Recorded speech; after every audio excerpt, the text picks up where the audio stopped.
ibang klase mga restaurants na matatagpuan dito sa Baguio City tulad sa Metro Manila at iba pa mga KCP sa ating bansa. Pero ano nga ba ang sikreto ng Route 55 Ribs and Wings na siyang dinarayo ng kanilang mga customer? Yan naman ang ating aalamin sa ating Chibugat Home. Good morning. Hello po. Kasama natin ngayon si Chef Adrian Tagumpay and of course si Sir Hernando Tagumpay na siyang magpapakita sa atin noong kanilang mga specialty dito sa Route 55 Ribs and Wings. Ayan, at isinama nga tayo ni Chef Adrian dito sa kanilang kitchen at ituturo niya sa atin yung ilan dun sa kanilang mga specialty dito sa Route 55 Ribs and Wings Restaurant. So, Chef, ano ba yung una natin gagawin? Gagawin natin dito yung isa sa mga pinaka bestseller na side dishes namin, which is the summer greens with strawberry wine vinaigrette. Okay. Dahil nasa Baguio tayo, diba? So, talagang gagamitin natin ang strawberry wine, saka syempre fresh strawberries. Okay. Okay. So, ayan. So, unahin na po natin. Ang syempre, mga ingredients natin dyan. yeah, mga ingredients natin dyan, syempre gagamit tayo. Sa mga vegetables, gagamit tayo ng lettuce, loose leaf lettuce, which we can get here from Baguio also. Diba? Can be organic or hindi siya organic. The usual. The usual. Lalagyan lang natin siya sa mixing bowl, then syempre cucumbers. Actually sa salad na to, marami naman tayo pwedeng gamitin na iba-iba pang mga klaseng vegetables. Okay, nasa sa inyo yun kung ano gusto natin ilagay. So, pero Okay, dahil so just sa slice Baguio lang tayo, ito yung mga main vegetables. Yes, oo, napakamura ng vegetables sa Baguio. Baguio. Okay, so ilalagay lang natin siya. Kakat lang natin siya into parang moon shape, wedges. Oo. Okay.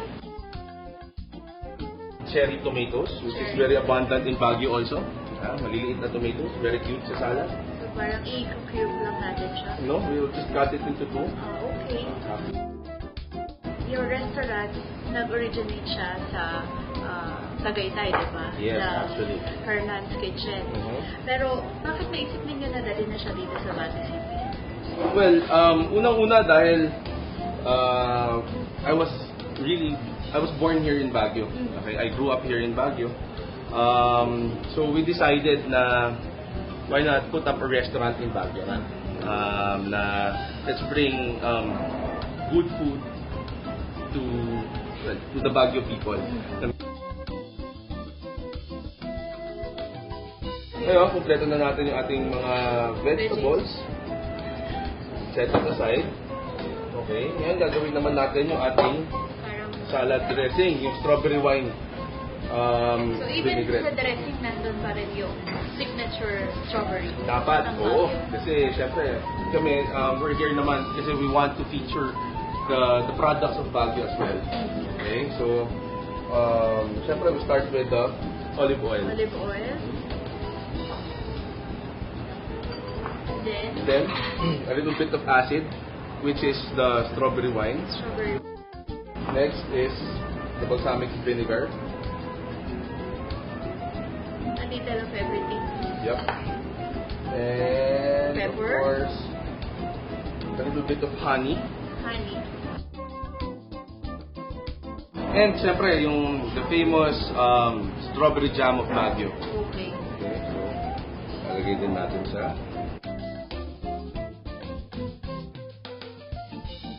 Syempre, we have to season with salt. Okay. And pepper. Okay, syempre, a mixture of dried herbs. Yan ang magpapasarap. Definitely. Yan. Okay. So, once we're done with this, I-mix lang siya.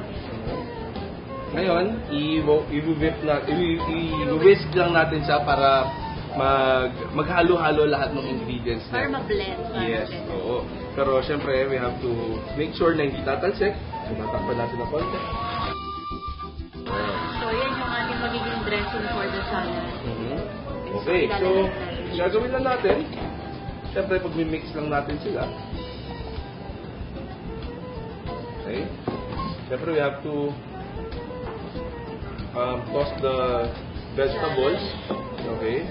Have to make sure also not to put too much dressing kasi ayaw natin na Ma-overwhelm. yes, definitely. Tsaka, pangit na kapag naging sagi yung mga vegetables, di ba? Okay. So, after we toss the salad, we'll just set it aside.